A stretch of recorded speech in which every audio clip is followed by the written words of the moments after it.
Hello, everybody, and welcome back to the Sanderlanche podcast. Today, on our Brandon Sanderson discussing podcast, we will be discussing some Brandon Sanderson. We read chapters 53, 54, and 55 of Words of Radiance, book 2 of the Stormlight Archive. In these chapters, Adolin has a duel, and it goes pretty well, and then he sets up a challenge for another duel. So the plan is working.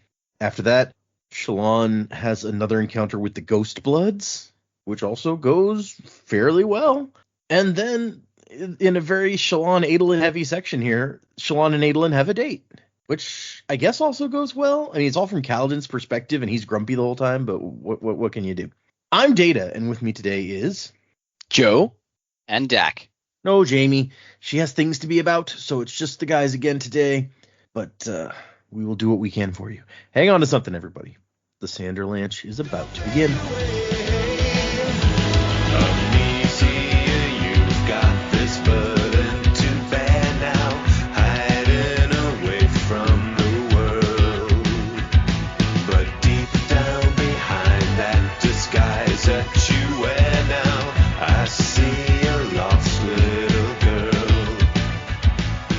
So yeah, 3 more chapters this time, y'all. What did you think of these 3 chapters?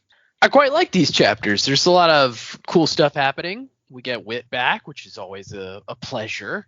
And so I do think it was interesting that in the book, Shallan recognizes Wit and it's like, it's you, and everybody else is just kind of like, oh, that's really awkward. And so that was really fun little bit. Now I got a lot of problems with the dual proposition, which we can get into now, or I can wait till predicaments. But I don't think Adolin thought through how he worded that very well. Oh, and so I don't foresee the duel going the way that he plans that it's going to go. So let's get into that bit when we get to that part of the chapter. Sure. And then we'll talk that'll be about a good time for it. Yeah. All right, sounds good. But yeah, overall, really enjoyed this. I don't know. I was under the impression that we were getting to the end of the part this time. So the fact that we didn't, I'm just like, man, more. I was like, what's gonna happen next? So I'm interested to get on with the rest of the part. I want to know. Excited. Yeah. We're right there. One more. The next section is the end of the part. And so, although I could have totally seen the end of this section being the end of a part where. With the refounding of the Knights Radiant and whatnot. Yeah, that was shocking. That's for sure. I kind of wasn't even thinking about that when going over it, just because I was kind of like, whoa, that's crazy. But you're right. Like that is a big thing that happened right at the end there, which again, like, begs the question, what is Dalinar thinking? Does he has he completely forgotten what Kaladin said? Is this a long con play? Like, where is this coming from, leading to? So definitely a little concerned about that. Yeah, I mean, given what we know of Amaram, it's definitely like, what? Like, are you high, Dalinar? Or but yeah, we don't know what he's found in his investigation, so maybe he still trusts Amaram. I mean, maybe he just forgot about the investigation. I don't know. This doesn't seem quite right. He does have a lot of stuff on his mind, to be fair. Sure, but I mean, the captain of your guard's like, yeah, he's a bad dude, and you're just like, do whatever. I honestly forget. Did he say there was an investigation, or was it just like, did Dalinar say to Kaladin, you have to bring me proof? No, I think he said he was going to look into it. No, he said he'd look into it. Yeah, okay. I think those were the words. He said he was going to look into it. Okay, no worries. He just turns to Kaladin when Kaladin questions. He's like, I looked into it. It's fine. Everything's cool. I looked. It was good. that was forever ago. Yeah. I talked to him. I asked him if he did it. He said no. And now we're good. Yeah. It's all good. Yeah. That's the end of it. You got to figure. Well, I don't know. I was going to say you got to figure that Kaladin's going to say something to him, like, what's up with this? But maybe not. Kaladin does tend to keep stuff to himself. Mm-hmm. He sure does. He's probably like, definitely not telling Dalinar about that assassination plot now. Forget it. Screw that guy. You know what, Moash? Have the bastard. Which it's not even Elhokar's fault that this happened. Yeah. Probably an extreme reaction there, Kaladin, but okay. No. Yeah, no, like fun chapters, interesting chapters, a lot of stuff to work with. Man, the Ghost Bloods on this planet just don't fuck around. True. Since we're on the topic, yeah, like the whole, yep, we're refounding the Knights Radiant, and Amaram will be the first of them. I'm just like, honestly, I groaned out loud. I'm like, for fuck's sake, how much more can we have in this will Kaladin trust Dalinar or not subplot before they finally work their shit out? I'm like, oh god, not another spanner in that works. Come on. Ugh, very. It almost seemed a bit telenovela, sort of. It's like like all of a sudden a new drama arose between the two characters where they couldn't trust each other. I'm like, for fuck's sake. Kaladin's evil twin showed up and got promoted. No, not Daladin. I was going to say Caladont, or mate, no, that doesn't really work. Nice. Yeah, okay, I like that actually. Not Caladon. Kaladin. He's the worst. But yeah, like as for the rest of it, as Joe said, wit is always a very welcome addition, especially like when they get out of the characters. It's like, oh, he's gone. He paid me to take over. Fucking what? Kaladin just inserting himself into Adolin and Shallan's conversation was also quite hilarious. And they're just like, do we let this guy in on it? Because neither of them think very much of him, but they're just like, all right, fine, we'll use you as a sounding board. But yeah, Jill was cool. Curious to see where that goes. But yeah, it's like going back to what I first said. Fucking Ghost Bloods. They are just.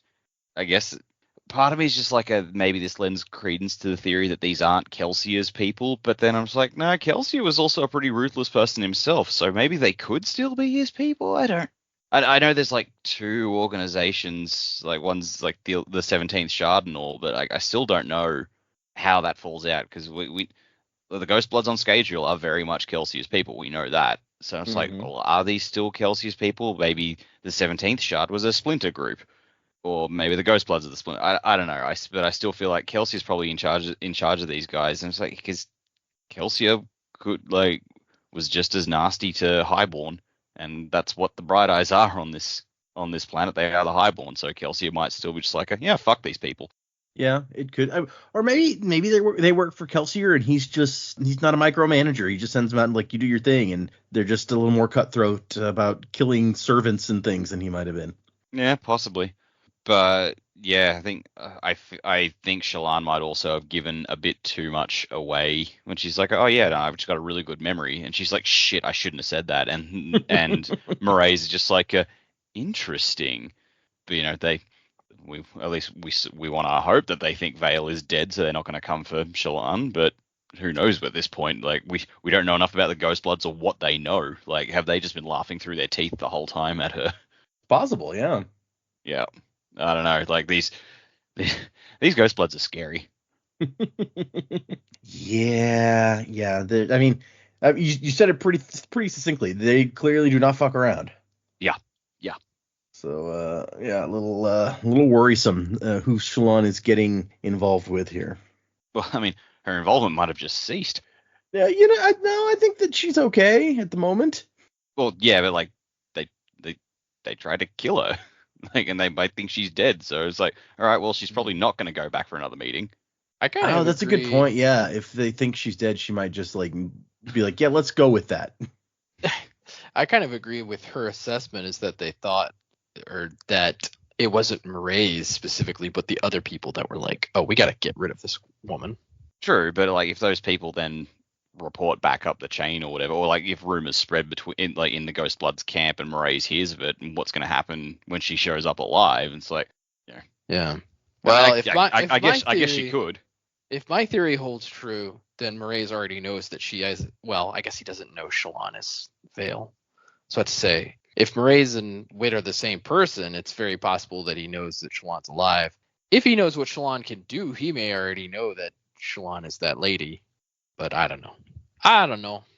Yeah, I was actually going to ask you, and I kind of forgot until you mentioned it. Like, we see her recognize Wit, but she does not recognize Mraize. So does that like make do anything against your theory, or are you just like, nah, it could still be?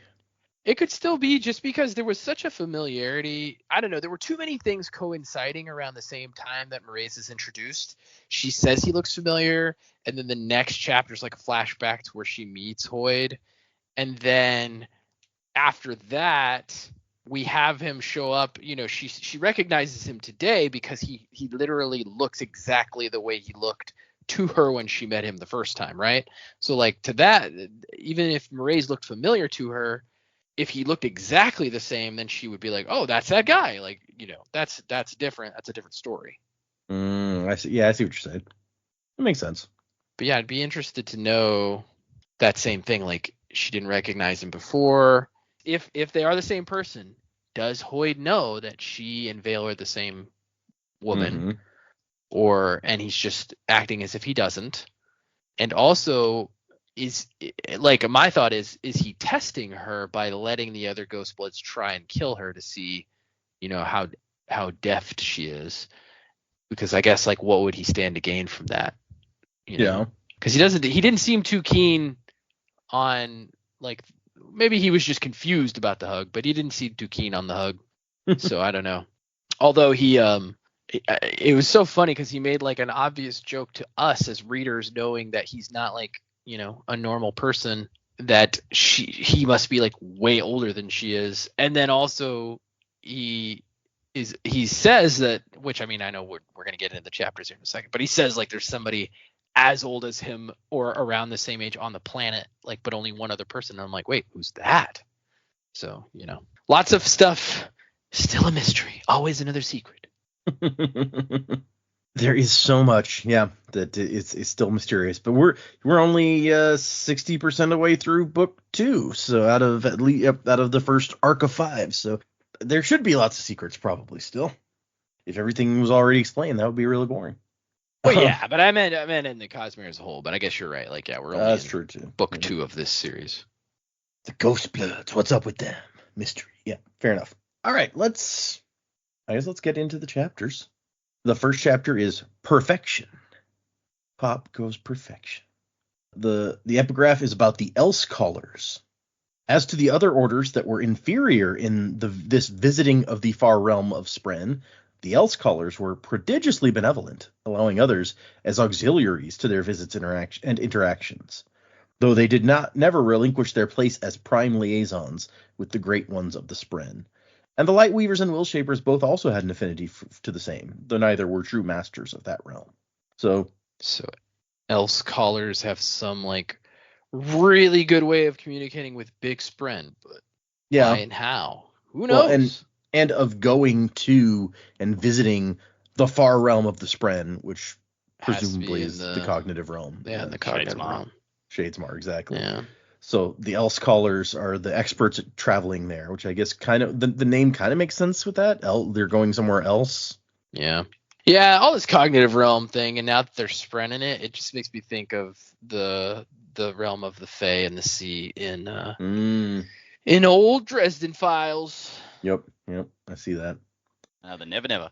But we know it mentions here that Lightweavers and Willshapers both also can travel or whatever, or have an affinity for this place. And we've seen Shallan as Lightweaver touch into Shadesmar before, right? So she even gets called out by Yasna that one time. He's like, idiot, you're just coming here with like one little sphere. What are you, dumb? Kind of makes sense with some of the stuff we've seen. We jump into Adolin's duel with Ellet in the middle of the duel. And Adolin is, I guess the chapter title is supposed to be about how he's fighting here. He's pissed off about what happened with the Parshendi, but he's out here fighting, like, it says, with precision, making sure everything is exactly perfect, except that he's avoiding, like, getting into the big exchanges, like the exciting part of dueling. He's just showing them, like, perfect stance, perfect defense, and the crowd is not loving it.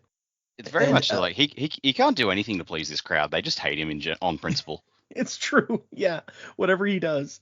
And Ellet is also not a huge fan. You got his High Prince Ruthar is like, hey, he's trying to wear you down. Don't let him. But Adolin, with like small hits all throughout the fight while protecting himself perfectly, he's like cracked lots of pieces of Ellet's armor. And as we get through the end of the fight, like people are booing him in the stands, and like Adolin refuses to get into like a serious engagement, and Ellet is just like, come on, fight me. And Adolin's like, oh, I have, and I've won, because he's cracked the plate enough and drawn out the battle enough that all of the Stormlight, that the spheres that power the armor had the Stormlight has leaked out, and Ellet's armor just locks up, so he can't move and he's disabled. And so Adolin wins another duel. Yep. And quite masterfully too. I mean, I know we're that's what we're talking about, but yeah, like that takes so much skill in general to like slowly crack each piece and then be like, okay, now you're out of Stormlight. Yeah, like right. There's I think of all of the things he's done so far in the dueling arena that we've seen on page, this is like the most impressive thing. And I mean, the stamina it takes too to continue being perfect for like an hour out here in the middle of this fight. Like, yeah, it's really impressive. Yeah, because I mean, if you read like battles with swords, if you read like histories and stuff, like really those battles take place in the matter of large scale battles take place over the course of maybe 45 minutes to an hour, and that's like with all of these like tons of people fighting. A duel between two people normally over in 10 to 15 minutes, like if not much faster. So that's a pretty big difference. Yep, agreed. And he walks back to the changing room or whatever, and Renard's like, oh my gosh, the first duel you did, you were done in under a minute and they hated you. Today you were at it for the better part of an hour and they hate you even more. And Aelin's like, yeah, what can you do? Aunt Navani comes in and she's like, weren't you supposed to like win with great fanfare? And he's like, the people will remember this. Fanfare is about making everyone pay attention. This is going to work. And at the same time, he's trying to convince Navani, like, he promised Shallan he would talk to her. And in the middle of them congratulating him on his duel, he's like, Aunt, come on. Have you thought about like talking to Shallan? It sounds really important. Like, he's fulfilling his promise. I am impressed with that, actually. Yeah, you could say a lot about Adolin, but he is a man of his word. Yep. Like he's not a bad dude. He has integrity. He's just also a bit of a dope. That's fair. Yeah. Yeah. No, I really like Adolin. Like, this book especially has like elevated my opinion of him. Like, he's a flawed character, as they all are, but he's an interesting one, and he's not a bad guy. He's just a bit naive and fucking clueless when it comes to women, but this book has definitely opened up his character for us a little bit, like given us look at him in other situations and other like ways of thinking. Yeah, 100%. Shallan comes in to congratulate him on how awesome he was, and Navani's like, I hear good things about you from my nephew. I'll go. And she takes off. Shallan's but and Adolin's like, look, compliment accomplished. Yeah, exactly. Mission done. Bye now. Adolin's like, look, I've been trying to talk to her about it. She needs a few more days. I'm sorry. You remind her of what happened. And she says, you were wonderful. And he's like, oh, the rest of the crowd didn't think so. And so, they came to see you get stomped. You were very inconsiderate not giving them that. He's like, yeah, I'm stingy like that.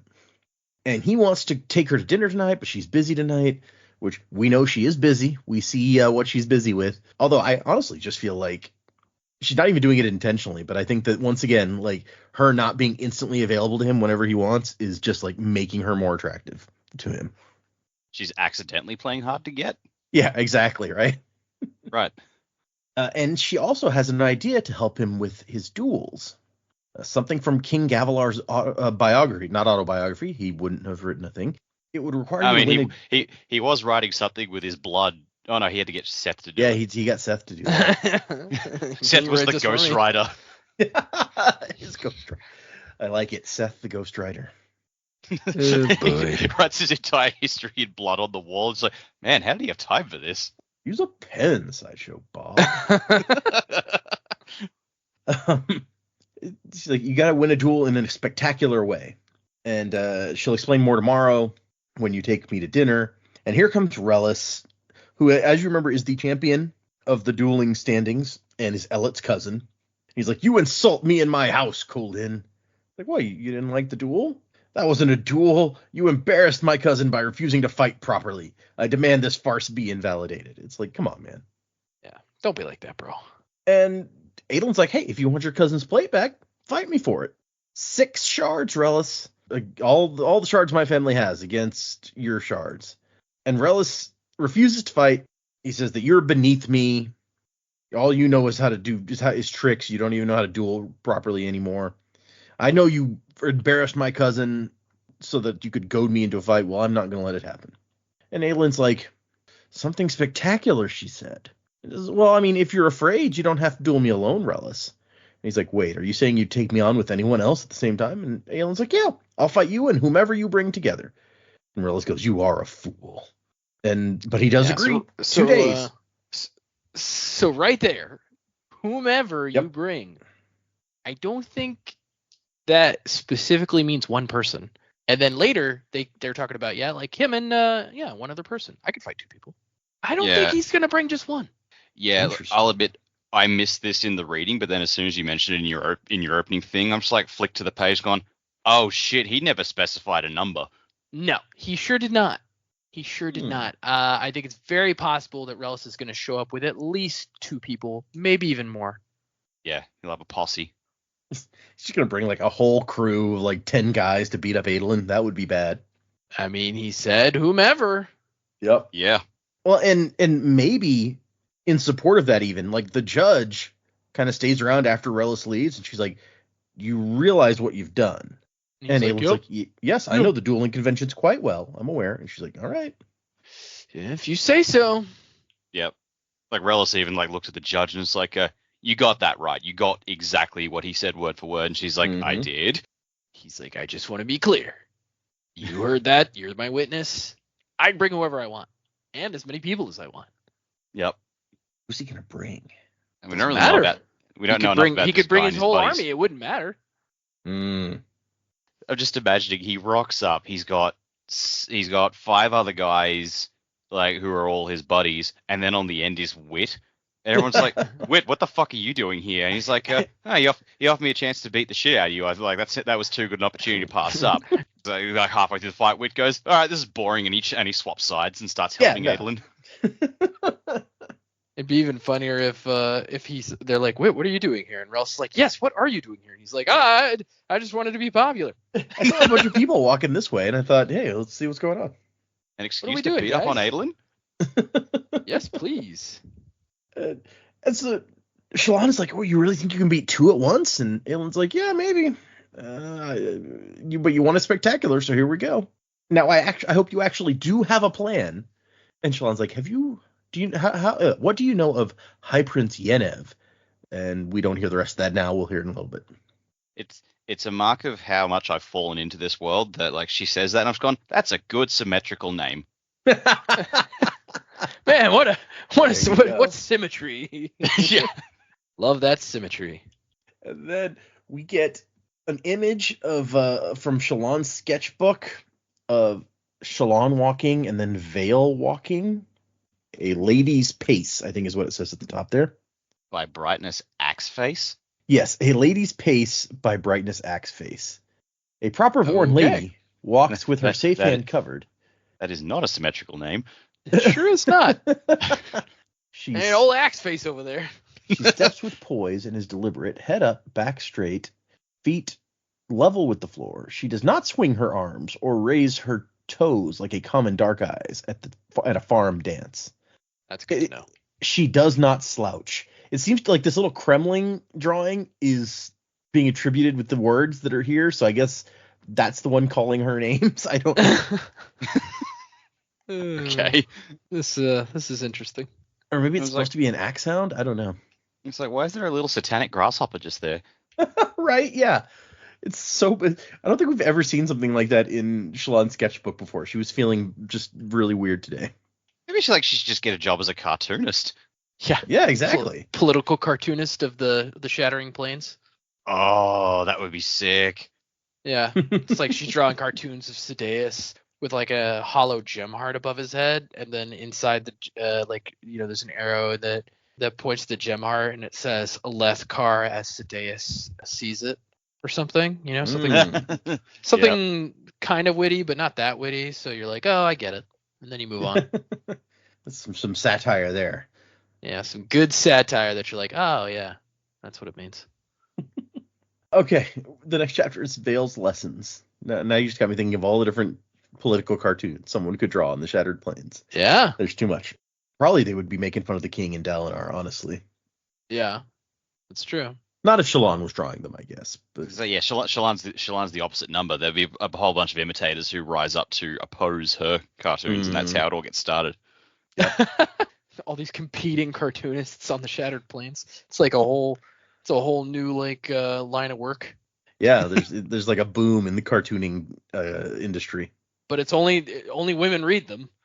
Yeah, only women draw and only women read them. So every day the husbands are like, "Hey, read me today's new cartoon." And they're like, I guess. So Sedaeus is just looking at the cartoons, like staring at this picture of him. It's like, what the fuck? They made my nose 4 times bigger than it is. Yale, what are they making me say? It's a caricature, dear. Don't worry about it. What the hell's a caricature? I love boring. I love the idea of someone seeing this cartoon of themselves and be like, "Wife, what are they making me say?" What are they making me say this time? Damn it! If only reading was more masculine. Yeah. Actually, no. You know, if Shalom was doing it, she would 100% use glyph words so the men could read it too, and then none of her competitors would be able to do the same because yeah. Or you just draw a cartoon that you don't need to like read words to understand what's happening, Right. and that could become a whole new industry of like comic books that men can read without women having to read it to them because there's no words. Ooh. Yeah. It's just a picture of Sadius being eaten by a chasm fiend while Adolin flips him the bird. Man, what a manly form of art. This appears to be you eating a big pile of shit. I don't know. I don't know what they're trying to say. Okay, this is me. Looks like I look pretty good, but what am I eating? Is that chul dung? God, It's chul dung. How did Not they find again. out? And then there's one that's just like this one dude, clearly a High Lord, being mauled by a white spine, and Adolin's like, "What the hell is this? Why is this in there?" And Sean's like, "I don't know. Captain of your guard told me to put that in." Damn him. Not again. I really want to know if someday like Sadius is gonna go to a meeting or whatever of the High Princes, and then Rock is gonna be in his Bridge 4 uniform out there, and he's like, "Wait, aren't you the guy who fed me chul shit?" Yeah. I still like the idea. Like he's just at dinner, and then he's like, "Who made this food?" And Rock's like, somehow this 8-foot monster of a man just like magically just pops up from behind his chairs and goes, "Hello." Tis I, Rock. The way Dak said it makes me think like in Soviet Russia, Horn-eater road peaks. forks. Yeah. chul dung eats you. Ugh. Okay. Airsick lowlanders, I tell you. Vale's lessons. The epigraph here is, there came also 16 of the order of Windrunners, and with them a considerable number of squires. And finding in that place the Skybreakers dividing the innocent from the guilty, there ensued a great debate. So, all right. 16. It's true. The cursed number. We got the Skybreakers hanging out, dividing the innocent from the guilty. Like, okay, you're innocent, you go over here. You're guilty, you go over there. There's a great debate. Skybreakers, you can't do that. They're all guilty. No, they're not. What are you talking about? Depends on what they're guilty of. So Shalon is in a carriage, back in the white coat and the trousers of Vale. Rain on the brim of her hat. She's got that big white hat that she took from Dead Bluff that one time. And the meeting is happening out in the Unclaimed Hills, an hour's ride from the war camps. So these Ghostbloods get around, I guess. They sure do. And they found a little kind of valley is probably calling it a little much. They found a little area with a lot of stuff growing in it, and that's where they're kind of camped out. They have a tarp set up to keep the water off of them. And of course, Shalon couldn't take Sabarial's coach that she's been using to get around, so she hired a coach pulled by Parshman. Because they're cheaper than horses, but faster than chulls. And Moraes is hanging out there with the Ghostbloods. He's still using his little blowgun. And he explains this time what it's about. He's like, I like to learn to use local weapons. It's a quirk, though I feel justified. If you want to understand a people, learn their weapons. And they have a discussion about the blowgun. Like, what do you think this says about the Parshendi? This is a weapon that they use. And Shalon's like, well, I mean, clearly it's not for killing big game, which makes sense because the only big game is the chasm fiends. So, and the Parshendi supposedly worship them as gods. Probably they hunted for food rather than sport, and it would not be useful in war. Too short range, and the Parshendi have bows, so maybe is for assassination, but I kind of doubt that because most primitive indigenous populations, they don't have a concept of assassination, which is interesting the way she explains it. But as she herself points out, I mean, the Parshendi started everything that's happening by sending an assassin after the king of Alethkar. So maybe not the most valid conclusion. And it's just like the Parshendi is like, oh yeah, we don't have a concept of assassination. Then why did you assassinate our king? We learned it from watching you. I learned it from you, Dad. And Mraize goes, oh, so Tin chose a scholar as her apprentice. That's unusual. She's like, ah, crap. I'm letting people know too much about me. Whoopsie. Which she then goes on to do even more egregiously. But Mraize says, so what excuse did Tin give you today for failing? And Shallan's like, excuse? Yeah, for failing in her mission. And Shallan's like, wait, what? Like she's worried that like somehow what she did alerted Amaram's camp, and Amaram knows somebody got in, and that's why they're mad. But Mraize is like, I don't even think she's sick to not even try to carry out the task. And Shallan's like, not even try? What? And he's like, oh, is that the excuse that she tried and failed? I have had people watching that house, and if she had, and Shallan immediately starts pulling out sketches of the Amaram's locked room, and Mraize is just like, huh. It is rare that I'm proven a fool. Congratulations. So, very slick. Rare that he's proven the fool. He's Hoyd. Because usually he's the fool. And fooling others. Mraize instantly realizes, like, Tin can't draw like this. You did this. And she's like, yeah, I mean, there's a reason she chose a scholar as her assistant. And Mraize is like she says, my skills are meant to complement her own. And Mraize is kind of like, really? Because she's never picked assistants like that before. Her choice of associates has always been unenlightened. To be fair, like, the only reason Tin picked up Shallan at all was because, like, Shallan was just fast at talking and convincing bandits not to be shit.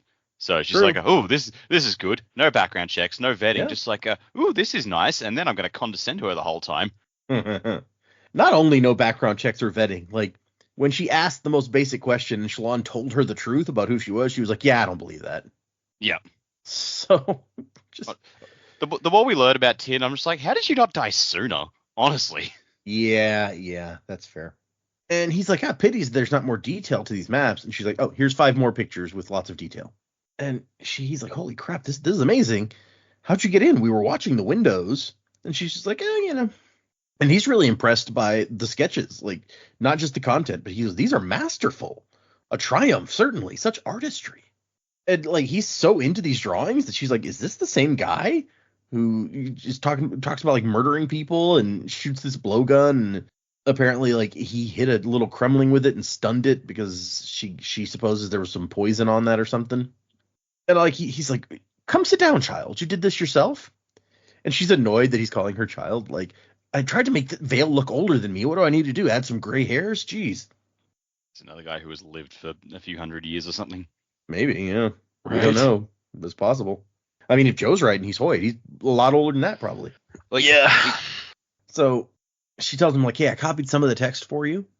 And she chose these lines specifically so that, like, it gives him some information, but not so much that it would, like, she wants to stay ahead of them on this.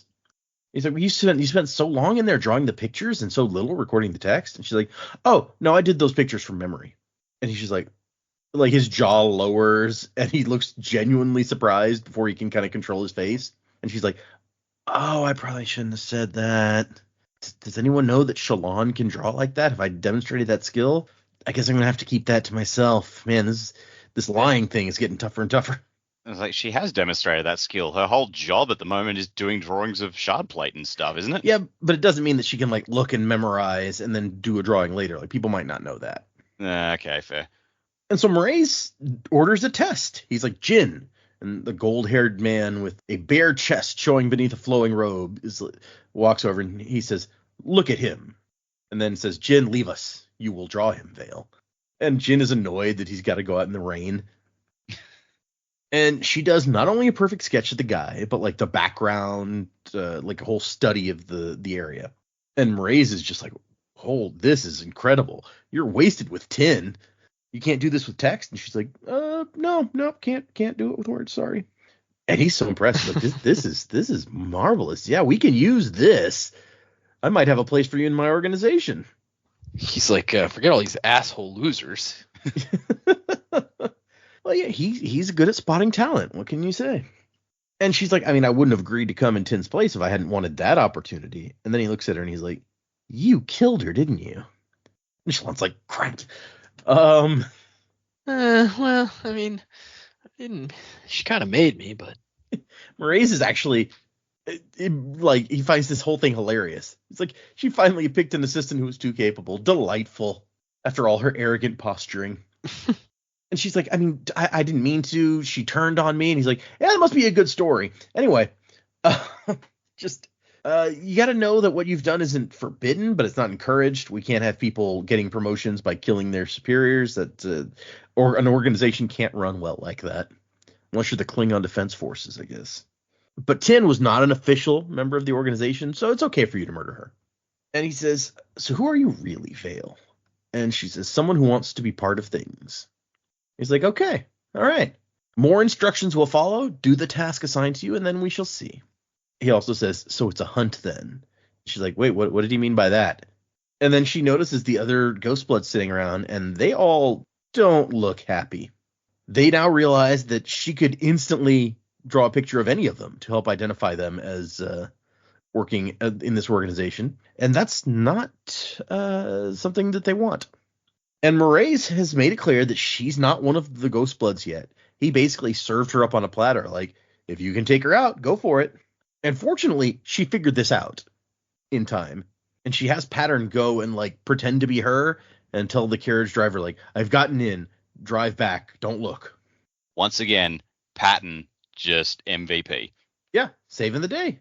And then she turns herself in, like, she makes an illusion of a rock and hides inside of the rock. And while she's hiding there, she can hear Moraes like, we need to find out how much he knows. Take these pages to Master Thydakar. We're close, but so it appears are Restaries' cronies. So, is that a name we know? Yes, Restaries. We've heard that a couple of times.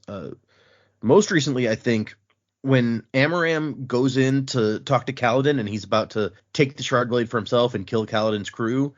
Or actually, maybe it's after he kills Kaladin's crew and he's explaining to Kaladin. He's like, Restaries was right. It's important. I should do this. Okay. So Restaries is the one who encouraged Amaram to take the shard blade when it was available. But before that, all the way back when King Gavilar is murdered by Seth, he's like, tell Thydakar he's too late. And Seth's like, I don't know who that is. And he goes, what? So who ordered you to kill me? Restaries? Sadius? Like, who was it? Okay. So the name's come up a couple times. I remember Thydakar coming up in both those chapters as well, but I did not remember this guy's name. You know, no, this Restaries sounds like a real piece of work. So Amaram seems to be working with him, and they both seem to be opposed to the Ghostbloods and Thydakar. And then someone asks Moraes a question that Shalon can't make it out, and Moraes says, I'm not worried about that one. The old fool sows chaos, but does not reach for the power offered by opportunity. He hides in his insignificant city, listening to its songs, thinking he plays in world events. He is not in the position of a hunter. And then they leave. So, what about this creature in Tukar? That got my attention. Yes, this creature in Tukar, however, is different. I'm not convinced he's human. If he is, he's certainly not of the local species. So, Tukar is another country. We haven't heard much about it. So he's a guy in Tukar. He may be from a different planet. So I didn't go back and look it up, but correct me if I'm wrong. Tukar, was that the place of one of the interludes? There was the old dude who took in the orphan and then got killed. Oh, was that where that took place? I didn't go back and look it up. I probably should have, but I'm just like, is that because then is that the guy who's going around killing people? The guy who killed the old man, is that who they're referring to? I don't know. I know you probably can't answer that, but that's just where my mind went.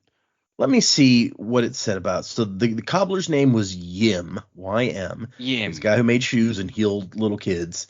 He was Iriali. And that's where he was from, not necessarily where he was. I think, hold on, let's see. Because he tells the kid that he's talking to, it's like that we are of the chosen people or whatever. I think he was in Erie. Okay. Because I know, like, looking at the map, the capital of Tukar is Sesemelex Dar, and I know we've heard that before. Yes, we have heard that. That is a city that's built into like a bunch of like gouges in the ground. Kaladin saw the city when he flew Oh over in his yeah, when he dream, flew over in his dream. Yep. Yeah. and then he asks Sigil like, "Hey, have you ever heard of a city that's like this?" And he's like, "Oh yeah, that's Sesemelex Dar." Okay. So we don't actually know anything that happens in there, or at least not that we've confirmed. And I think it's hard to tell from the map. Sesemelex Dar is kind of right between Tukar and Emul. I'm not sure which one it actually is in. At least not from the map Okay. I'm looking at. Okay. All right. So yeah, we have no then we have no context as to whatever this thing in Tukar is. Yep, we do not know yet. Balls. Oh well. Worth a shot. Okay, so Mraize and Co leave, and Shalon waits in the rain in her fake rock until the light her stormlight runs out, and the rock and presumably her disguise as Veil vanish. I don't remember if we even mentioned specifically that she's got red hair and whatnot again, but I assume that she must if she's run out of stormlight. And so she just has to walk back. It was an hour ride from the war camps. It's going to be a longer walk in the rain. And she's like, I guess I'll practice my accents while I'm walking. She's like, Pattern, I need to train you to like speak along with the illusions that I make. That'll make them more realistic. And he's like, well, you should just make them speak on their own. She's like, wait, I can do that? And Pattern's like, yeah, why not? Well, because I use light to make illusions. That's different from sound. And Pattern's like, this is a surge. Sound is part of it. Very similar. It can be done. And she's like, oh, well, how? Somehow? And she's like, you are so helpful. And he goes, oh, I'm glad. Wait. Sounds a lot like Syl. It's like Kaladin asks her a question that is good for knowing how to do things, and she's like, Yeah, exactly. It's a very frustratingly familiar interaction. And then she sees something that had been on fire and was put out by the rain, presumably. And she realizes it's that coach that she sent back. The coachman and the parshman have been murdered, and the coach burned. And she's like, oh, this is my fault. Like, I knew the danger I was walking into. The coachman did not. Like, I should not have put innocence in this position. But nothing she can do about it now. And she thinks they burned the carriage to make it look like bandits were behind it, but bandits wouldn't come this close to the Shattered Plains. So, Next chapter, Kaladin is sent to search for the bandits who burned this coach. It could happen, yeah. But yeah, we end with her just continuing to walk because, I mean, there's nothing she can do now. Chapter 55 is the rules of the game.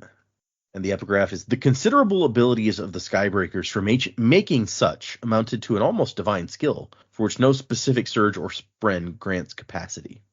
However, the order came to such an aptitude, the fact of it was real and acknowledged even by their rivals. So this is both from Words of Radiance, chapter 28, page 3. So you have to assume that the previous epigraph and this one are back to back, if not, or close to each other, if not back to back, I should say. So the Skybreakers were dividing the innocent from the guilty, and this says that ability was like they really had this ability. No one could explain why they could do it, but everyone agreed that they could.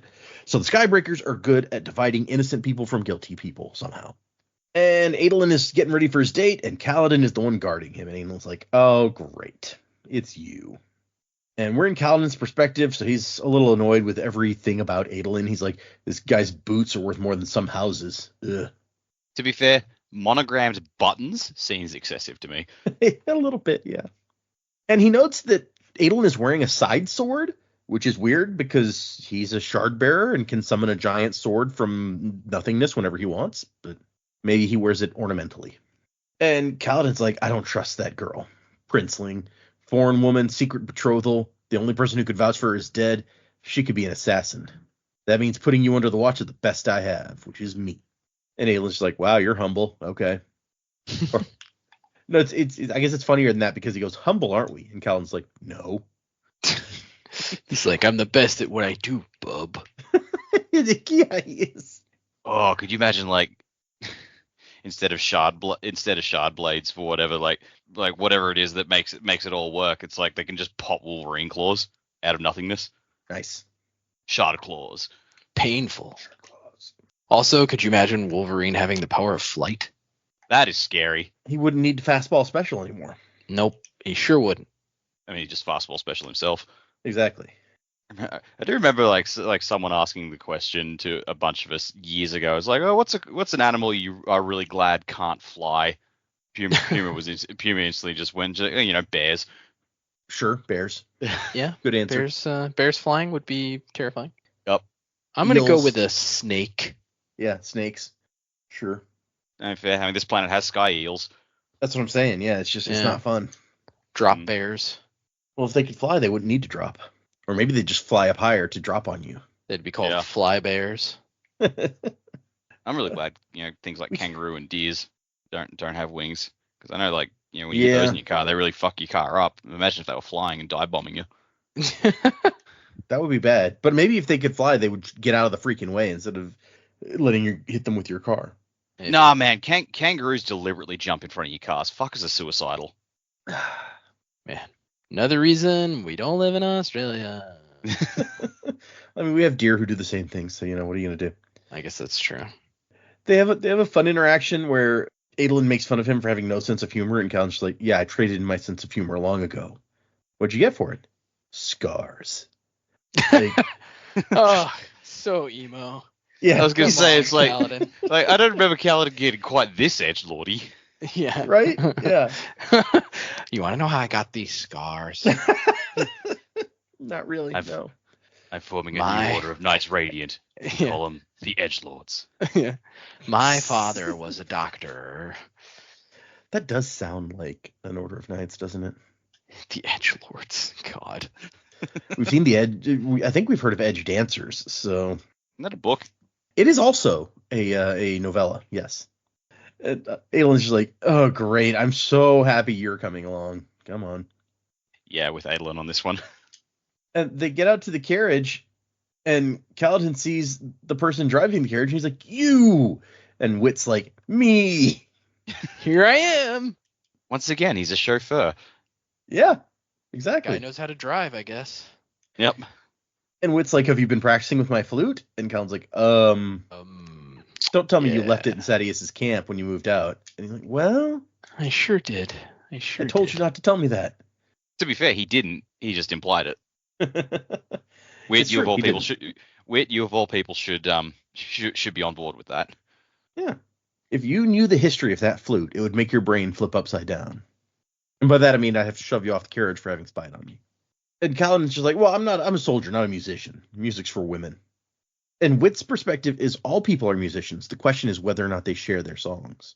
Also, doesn't it strike you as funny that the person who wrote the book that decides what's feminine and what's masculine gave all the feminine tasks are like ones that let them sit around and have fun, and all the masculine ones involve poking someone with a spear? That is pretty funny. Yeah. And Callan's like, "I mean, I guess." And Wit's like, "Come on, I'm putting a lot of effort in. You gotta give me more than that. Like, seriously." And Callan's like, I'm sorry. Okay, did you keep your job as the King's Wit? You said you were gonna lose it before. And Wit's like, "Yeah, I don't know. I haven't checked." "Wait, you haven't? The King doesn't know you're back?" "Nope." Trying to think of a properly dramatic way to inform him. Maybe 100 chasm fiends marching in unison, singing an ode to my magnificence.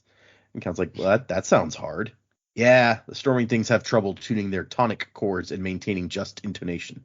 I'm And trying really- to think of like the best way Wit could announce to Ellicott that he's back, because at the moment all I have is like the end of Deadpool and Wolverine, which I won't spoil, but that bit. Okay, yeah, I'm on board with it. Well, a lot of Wolverine in this episode. Kaladin and Wit have a back and forth that's kind of fun, basically. I'm not going to go into every detail of it, but Wit just keeps making fun of him, and Kaladin's like, And then, Well, there's a couple of details in there that might be pertinent, given the fact that Wit is hinting very strongly like he knows what Kaladin does. Yes, I was actually looking for exactly that. I was trying to figure out, because he does hint that he knows something about what Kaladin can do. He's like, "Oh, I'll go easy on you with the mocking. I don't want you to go flying off the handle." Yeah, he's like, "I don't want you to go flying off on me." And Kaladin's like, "Wait, what?" Flying off at an angry tirade. And Kaladin's like, He'd previously hinted, like, when he first met Kaladin, he's like, stay away from me. I'm attached to my stormlight. I was like, "Wait, what?" "Yeah, I don't want you, everyone knows bridgemen are thieves." And so he hints yet again here. I wonder if there's a thing like, I can't remember which metal did it, but on Scadrial, like they burn a metal and they can see all the available points of metal, and they could see like I believe other people. that is bronze. Oh, was that it? like with the blue lines and everything? That was why the Oh no, the blue lines were steel and iron. The blue lines reach to metal sources. Yeah. The bronze lets you sense when someone else is using allomancy. That's right. Yeah. And then, because then the Inquisitors couldn't read anything that was on metal. I'm just wondering if Wit has something similar for seeing Stormlight and people who can use Stormlight. Maybe. Or maybe he has bronze and he's using that. And That it somehow lets him sense that also. I mean, we know he's he's got the Mistborn powers because he ate the thingy back on. We're pretty certain of that. Yeah, Lerasium. That's the one. And so eventually they get to pick up Shallan, and Adolin hops out of the carriage and he goes, "You!" And Wit's like, "Me? What'd you do to my usual carriage driver?" "Nothing. I'm sure he's gotten the ropes undone by now." "Oh, and here's your lovely, almost but not quite bride." And Shallan comes out, and she goes, "You!" And he's like, yes. People are certainly good at identifying me today. And she hugs him, and everyone's like, "What the?" Like, she moves so quickly, Kaladin starts to reach for his knife, like, oh, she's attacking. But no, she's just gone to hug Wit, who... She's attacking him! Wait, why am I defending him? Yeah, right. Wit looks completely flabbergasted, and is like, he doesn't know what to do with this being hugged thing. And she's like, "I always wanted to say thank you, and I never had the chance." And Aelin's just like, you're hugging Wit? It's like, is that his name? You hugged Wit. Like, yeah, was that improper? It's not about propriety, it's about common sense. It's like hugging a white spine or a pile of nails or something. You're not supposed to like Wit. He's a freak. And she's like, you and I need to talk, Mr. Wit. I don't remember everything that you said, but he's like, yeah, I'll try to squeeze it into my schedule. I'm really busy. Insulting Adolin alone is going to take until sometime next week. And Adolin's like, hands off. Stick to women your own age. He's like, well, that's a little hard. I think there's only one of those around here, and she and I never did get along. So what does that mean? Is that autonomy? Is autonomy around here? That would be bad. I don't know. That would be bad. We get the feeling autonomy, she goes to other planets, puts seeds down for something, and then comes back later on to see what's happened. Yeah, she could have done that here. It could be. I don't know. We don't know that many female shards. We don't know. Yeah, you're right. I don't know that we've run into more than one of those that we know of for sure. I mean, Devotion and Dominion died. Maybe one of them or both of them were female. Who knows? Was it? Who was it? Cultivation was on Nalthus. I think that was no. Cultivation is here. Oh yeah, Cultivation's here. Endowment was Nalthus. Yeah. Yep. Okay. God, keeping these straight. I need a fucking spreadsheet. Yeah, I don't blame you. This one on this planet, alive, dead, gender. And Kaladin's gonna go ride inside the carriage this time to protect Adolin from Shallan in case she pulls something. And Wit's like, wait, you're gonna ride in there? And he's like, yeah. Try not to flirt with the girl. Adolin seems to be growing possessive. Or what am I saying? Flirt with the girl. It might make the prince's eyes bulge. And neither Adolin nor Shallan is happy that Kaladin's gonna be riding inside the carriage with them, but he doesn't really give them a choice about it. So instead, he gets to watch them be flirty with each other, and Shallan flatter him, and he gets very annoyed about the whole thing. Hey, you sat in there, man. Exactly, right?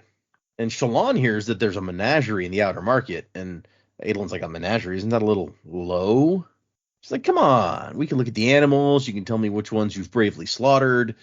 It'll be fun. And he's like, actually, I don't really like hunting, but yeah, I mean, let's take a look. And even Kaladin is forced to recognize and admit that Adolin's an honest guy. He's always straight with Kaladin. He goes, he's dismissive and spoiled, but straight.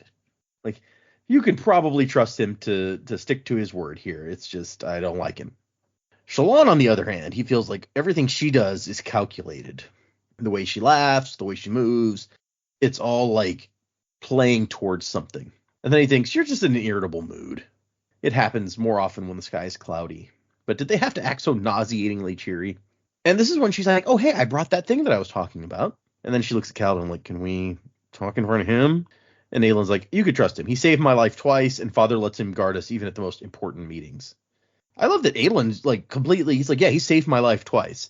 I still don't like him. I still mess with him all the time. But I think this sums up one of the reasons I've really come around to liking Aelin. It's I can admit I don't like the person, but I can trust him, and I will tell people that.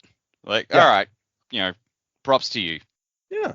Well, and with how grumpy Kaladin is around Light Eyes in general, it's kind of hard to blame Adolin for not liking him, quite honestly. 100%. And so we get to hear an account from Brightness Iali of her husband Sadeas taking down High Prince Yennev during back in the years when Gavilar and them were fighting to unite Alethkar. There was a tournament. Sadeas won a really impressive battle where they kept upping the stakes in the middle of it, making bigger and bigger bets until he won in such an impressive way that the king was like, I'm so impressed that I will offer you a boon for having pleased the king. And Sadeas says, I will have no boon other than Yenev's cowardly heart on the end of my sword, your majesty.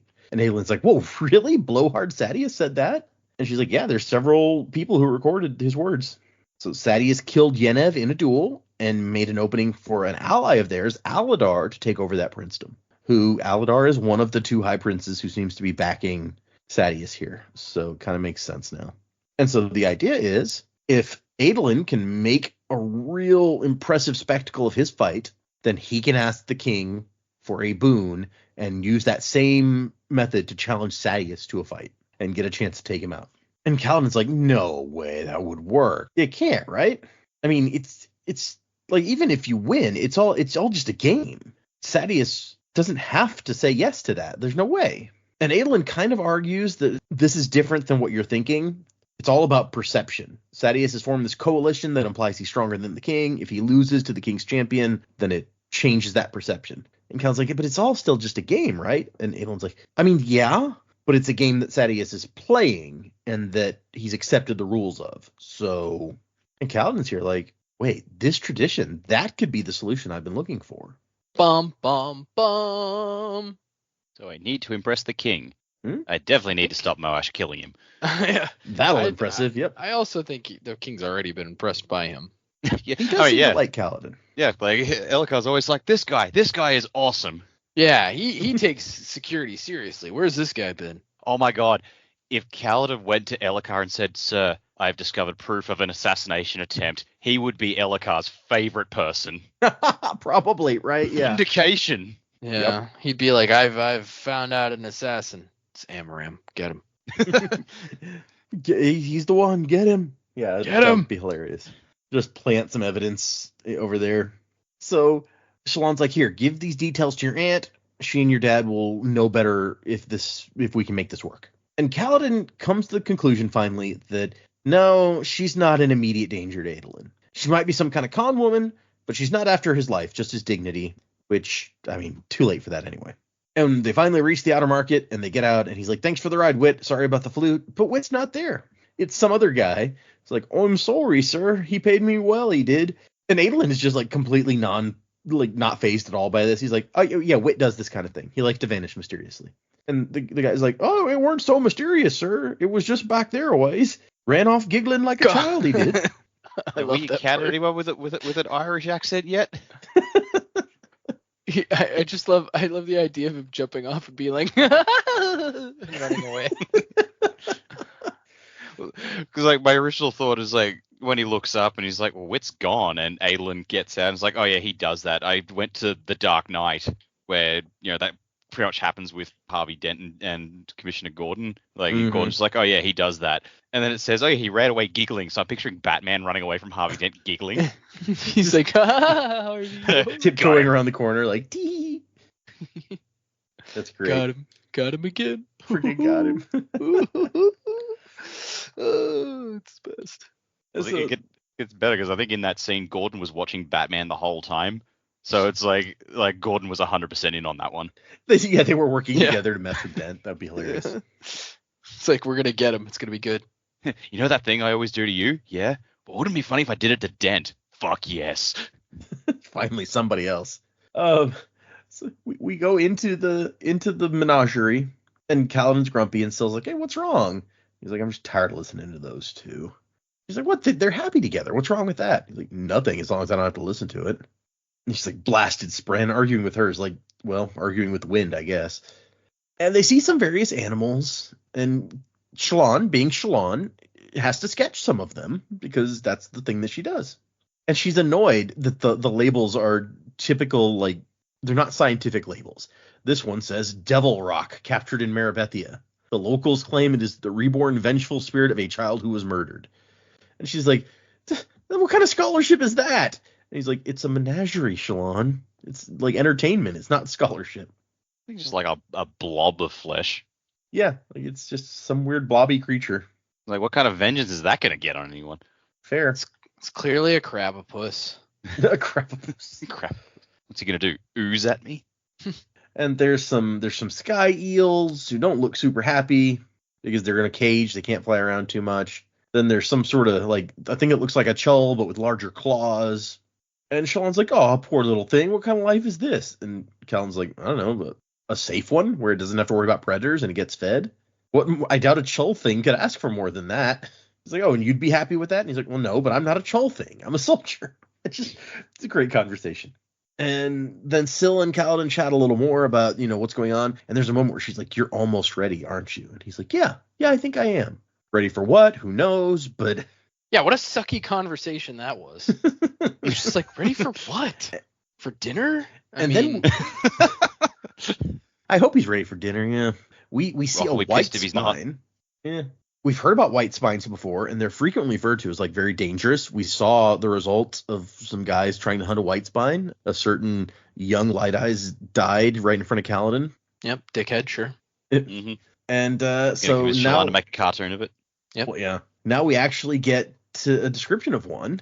Square face with sharp mandibles like teeth, only more vicious, and some tusks that point down from the upper jaw. It's got spikes on its head and back, and powerful legs. And Shalon's like, ooh, it's a white spine. And Cal's like, oh, I expected them to be, I don't know, more. And she says, though they don't do well in captivity. This one probably would have gone dormant into crystal long ago, but they must keep dousing it with water. So that's an interesting fact about them. You guys remember the Predators movie with Adrian Brody and Topher Grace? I never saw it. I remember that it was a movie, yeah.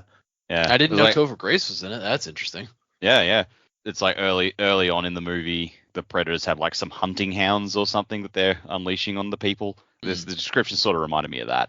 Predator hunting hounds. Let me look these bad boys up here. Man, Topher Grace in Predator sounds like Topher Grace in Spider-Man 3. Like, what the hell is he doing there? Well, that's the question like all the characters ask, because he's very much, doesn't fit the mold of hardened killers that the rest of them are. And they're all just like, why is he here? Ooh, those are creepy looking. I can see why that description reminds you of these things, yeah. Yeah.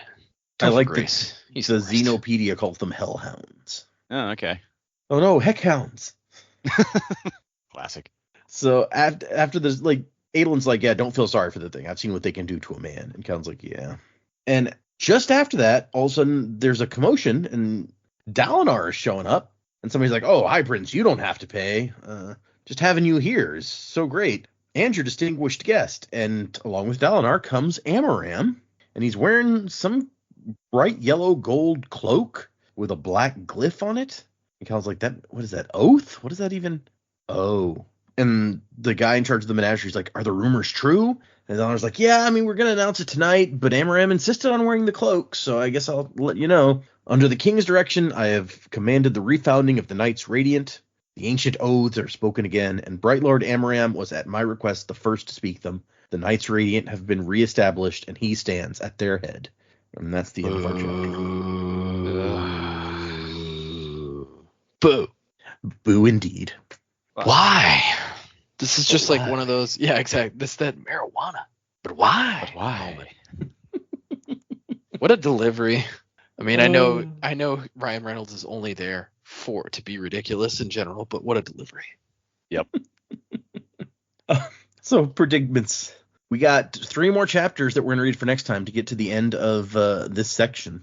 And they are named. 56 is called White Spine Uncaged.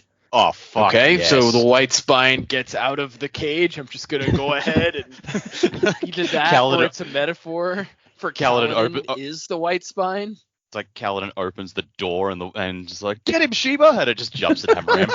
It's like this 3rd chapter of Harry Potter. Wait, no, the 2nd chapter of Harry Potter 1, where he just like goes to the zoo and he's like talking to the white spine. And his white spine's like, I've never been to where I'm from, and he's like, okay, you can come out. I've never been to Brazil. the White Spine says. He's like, "Are you from Brazil? Where's Brazil?" He's like, "Fuck, I don't know." No, I like Kaladin's like, what do I know that can kill a Light Eyes? White Spine. A White Spine. Yeah, that killed that douchebag and his son, or at least his son. Yeah, if that guy had a shard blade, probably he would have done better. But yeah. Anyway, White Spine Uncaged is chapter 56. Chapter 57 is To Kill the Wind, and chapter 58 is Never Again. Well, I've already said White Spine Uncaged. To Kill the Wind, I don't know. To kill the wind inside of Kaladin. Maybe it's a Seth chapter. That'd be sweet. And you're trying to kill him because he can ride on the wind or whatever. And then what was the last one again? Sorry. Never Again. Never again. Never trust the Light Eyes again. Man, if these are all Kaladin centric and it's just like going downhill and downhill and downhill, I could see that. I could see that. Yeah. So those are my chapter guesses. Why not? I will say, looking forward to this last part. Gonna see hopefully something exciting and dramatic happens. Maybe Amaram dies. That'd be great. Because he sucks. Other than that, I would say, yeah, I totally am sticking by the theory that Roulette or whatever his name is gonna bring more than one other guy. Probably gonna bring a crew, right? And then we're gonna be in a little bit of a sticky wicket. Other than that, I mean, I don't really know. I'm just looking forward to the end of the part. So like, I don't know what's gonna happen, but I hope it's exciting. More immediately with Amaram and Khaled, I mean, like, it's got to come to a head at some point. I mean, come on. Right. He's now been put in charge of the New Knights Radiant. Like, does he even have a surge? Like, can he even surge bind? Like, I mean, obviously Dalinar doesn't know about that stuff, so I guess that wouldn't be a factor in him making his decision. But like, what is Amaram's deal? What is Amaram's deal? That's really what I want to know. Because, like, in the first book, he was an asshole dickhead, and you're like, oh man, this guy's really no good. Look at this stuff he did.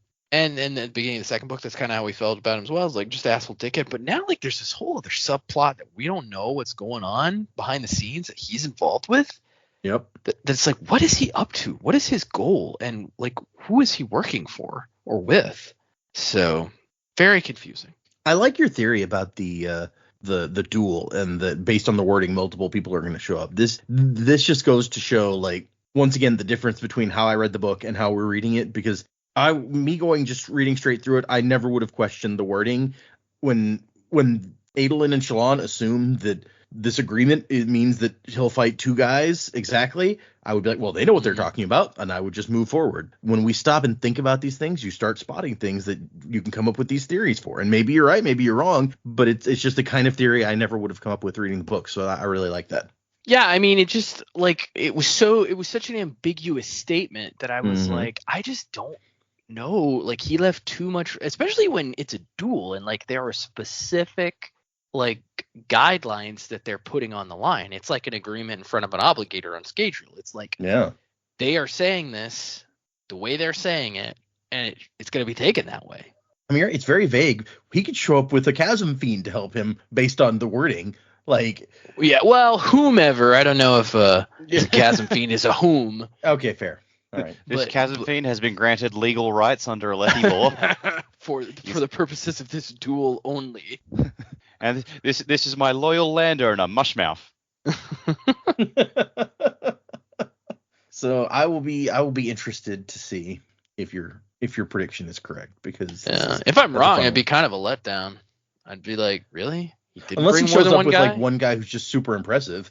Like, even then I'd be like, dude, you had an opportunity. He left it so vague. You could have done whatever, and you just chose one other guy. How boring. If he brings a woman, I mean, still how be awkward boring. would that be? Also, why? But why? Yeah, fair. Okay. If he's gonna bring more than one guy, how many guys? Over under. I'm gonna say at least 3 people in the duel total against Adolin. No more than 5. Okay, 3 to 5. Okay, fair enough. Now, here's the real prediction to make. If he shows up with 3 to 5 other guys, does Adolin win the duel? I still think he does. Oh, okay. That's a lot of confidence in Adolin. All right. Yeah, I've got confidence in him. I just think he's going to get the shit kicked out of him as well. Like, he's going to be like, I mean, yeah, I beat him, but, like, what a cost.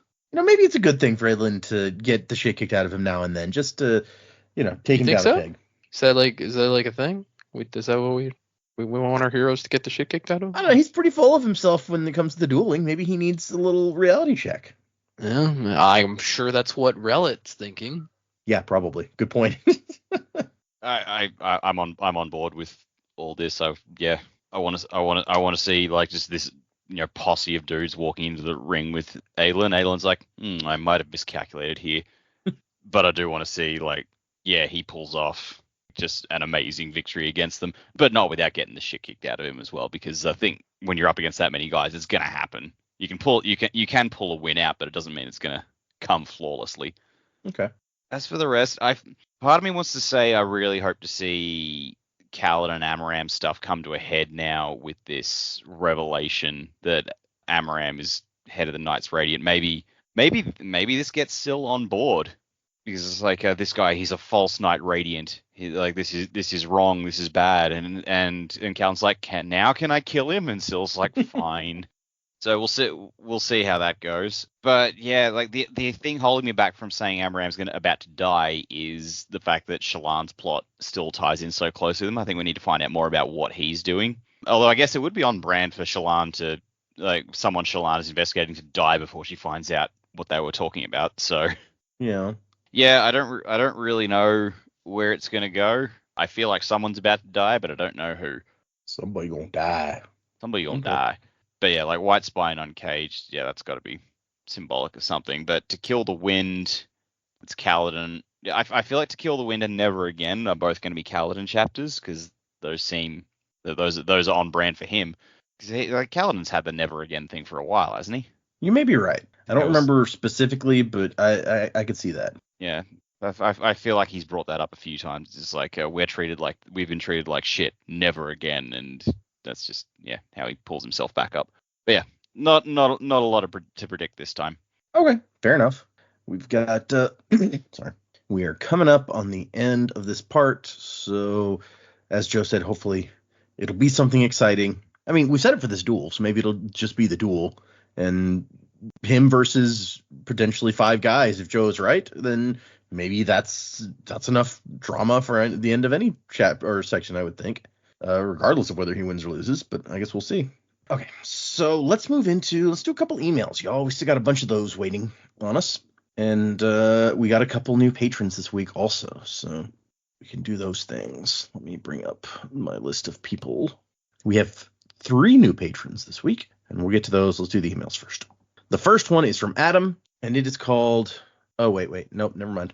I'd forgotten that this one starts with, has spoilers for the end of part 3, so wait till you get there to read this. So Next time. This is the one that I said it's called In Defense of Moash, so we'll have to save that one for next time. So maybe Moash does something really great in the next set of chapters, and that's where the defense is coming in. Dubious. Did you just say Moash and great in the same sentence? We'll see. The next one is from Catherine. It says, so glad I found your podcast. Hi, all. So last month I was trying to figure out how I wanted to prep for the release of the next Stormlight book. And while my initial plan was to do a reread of all the Cosmere books, I waited too long and was not going to get through all the books in time. Between your podcast and the Full Spoilers Cosmere Conversations podcast, I've gotten fully refreshed on all the previous books and am now starting the Way of Kings with you. Now I will be reading along with your podcast until I get caught up. Also, huge thanks for introducing me to Miracle of Sound, as I've really enjoyed going through their albums. From Catherine. So I'm glad that you enjoyed it. Hope that you're having fun with your reread, and I'm glad that you like Miracle of Sound, because I do too. Yeah, Miracle of Sound's pretty sweet. He's doing a European tour next year, apparently. Somebody in the Discord was telling me they got tickets. Oh, that's cool. He's nice. That's where he lives, right? He's in. Yeah, I think he's Irish, so easy for him to tour over there. If he ever comes to the U.S., try to get tickets probably. Yeah. Got tickets for Weird Al. And actually, I think in April we got tickets for Brooks and Dunn in Lubbock, so we're going to do that. Oh, they're touring again? I thought they were still doing their thing in Vegas. I guess that ended. I don't know. Yeah, I just saw that they had a new tour, and I was like, hey. Okay. The next email is from Isla.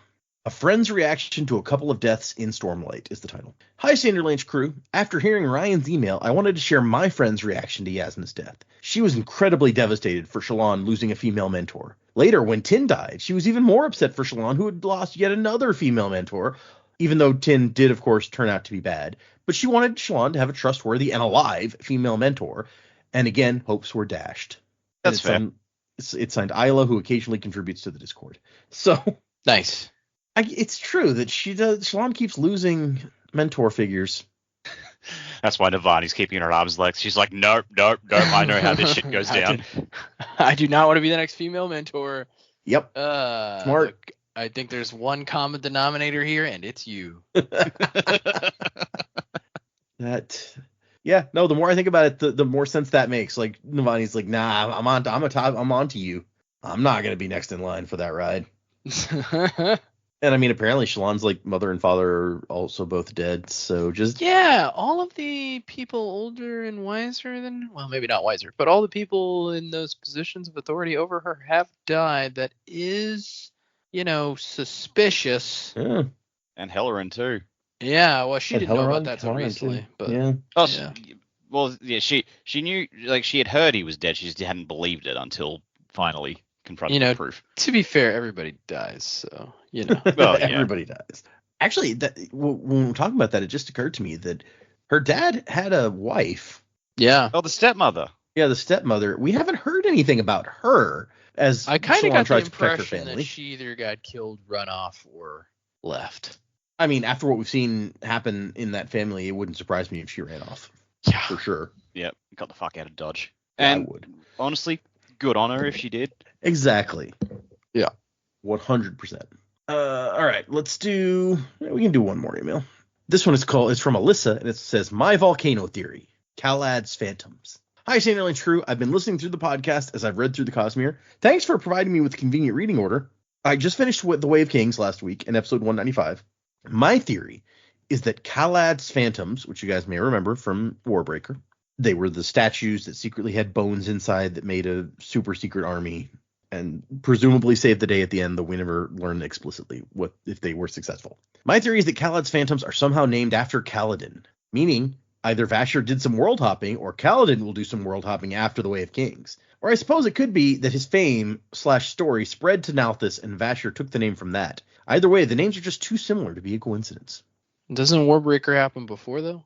I think I have spoiled that for you, that yes, Warbreaker takes place before the Stormlight Archives. In the timeline. I didn't know that was a spoiler for you to tell us that. I think we've talked about timelines in general quite a few times. Yes, we've talked about the timeline. A lot of them stuff is not specifically stated in here, but I've given you guys the timeline that like the fans put together or whatever. Yeah, you gave us a lot of extra info on Warbreaker. That's true too. But yeah, according to the fan timeline that I've been using, which I don't know is 100% accurate, Warbreaker took place in 10/8/26, and Bridge 4 rescues Dalinar's army is 10/9/56, which would place this about 70 years after. No. I'm mathing that. 130 years after Warbreaker. Yeah. So I hate to crap on your theory, but I don't know that is possible. Unless time travel. Right. Unless time travel, which, if you're not on the Patreon, there's a show that might just be about time travel that had its first episode on the Patreon. That's true. Yeah. Check it out if you're interested in that sort of thing. Speaking of which, if you'd like to send us an email like these folks did, the address is thesanderlanche@gmail.com. Find us on Instagram and Twitter and Patreon, where I've been posting most recently my reactions reading the Wind and Truth preview chapters. So in addition to a certain audio play show that Dak and Joe did, I almost said Jack and Doe, Dak and Joe did for the Patreon, you can find me rambling about stuff that I'm reading for the first time. So if you're interested in that, check out our Patreon, as our new patrons this week have done. We have, let's see, our first one is at the misting level, Hemna. Hamna, Hemna, I think is how I would say that. Hemna, you're a fire soul. Ooh. Our second one is at the ska level, Andreas. Andreas, you are a steel runner. Good one. It's one of my favorites. It was used very effectively in the second book of Era 2. So, and the third one, also at the misting level, is Baha. Hold on one second. I pulled those out of my brain, so I need to go back to my list again. Baha, you are a brute. You store that pewter. Yeah. So thank you guys. Get all rocked out. That makes it sound like a drug. Dude, I mean, it's basically steroids. Not really. You're using your own body's energy. Right. You're just using it at a different time. That's not. You're correct. I was making a joke. It was not a good joke. But yeah, thank you guys for joining our Patreon. If anyone else wants to check it out, find us on Patreon at the Sanderlanche Podcast. Just search for that on Patreon. It'll pop up. It's all good. On that note, if you subscribe to Patreon from Apple, like you use your Apple wallet, you use your Apple, like you subscribe through your iPhone, through the app, the Patreon app, Apple is going to start taking a larger percentage and start charging more for that subscription if you subscribe that way. I didn't know that. Fuck. So my suggestion to you guys to save yourselves some money is to subscribe from a desktop Patreon account. So go on your desktop or even go in your web browser in your phone and make sure that you're not subscribing with an Apple subscription, because the price is going to go up. We're not increasing our price, but Apple is increasing the percentage that they take off of that subscription. So it increases the price. Apple, that's why Amazon won't let you buy digital content through the app. That's right. You got to buy it from the website. They're like, we're not giving Apple that percentage. A lot of shops, like online shops, I've noticed you can't buy stuff on their app with Apple Pay anymore either, because for that reason. Like I've had issues buying things where it said the purchase went through and then I immediately got a refund and it said we don't and then it said when I called like the customer service, they're like, yeah, we don't accept Apple Pay anymore, even though we can't take it off the app because the app has to have it. We don't take it. Interesting. And that's the reason, is because Apple's taking a percentage of their profit. And so they've decided, well, we're just going to not accept it anymore. Yeah, I don't blame them. Yeah. Got to do what you got to do. Yeah. And that's not just us. So any Patreon thing that you may be subscribed to on Apple, I would expect the cost of that thing to go up. So that's just for everybody's knowledge. Be aware that you may be seeing an increased price on any Patreon subscription that you have. And I believe Apple sent an email out about, or maybe Patreon sent an email out about this to anybody who is a subscriber on Patreon. So you may have already received an email about it and know about what's going on. But my understanding is if you cancel your subscription on the application and you go to a desktop Patreon website and do the subscription that way with a credit card, that it will bypass that. So Good to know. I don't subscribe to my Patreon that way, so not affected by that, but good to know. So yeah, thank you everybody. Thank you patrons. Thank you emailers. Thank you everyone out there who's just listening to the show every week. We appreciate you all. You are awesome. Remember, we're doing 3 more chapters for next week, 56, 57, and 58, which will bring us to the end of part 3 of this book. Part 3 is called Deadly. So I don't know how deadly it's been so far. Maybe they're saving it all up for the end. We'll see. But that will lead us into the interludes for the time after next, but we're not there yet. So 3 chapters for next time if you're reading along. Music by Miracle of Sound. And Wussing to the time of next. Colo, he is fashion. Crabs ahoy. Amnesia, you forgot your name. Don't let your spirit fade away. Amnesia, you've been through such pain. You're growing stronger every day. Amnesia.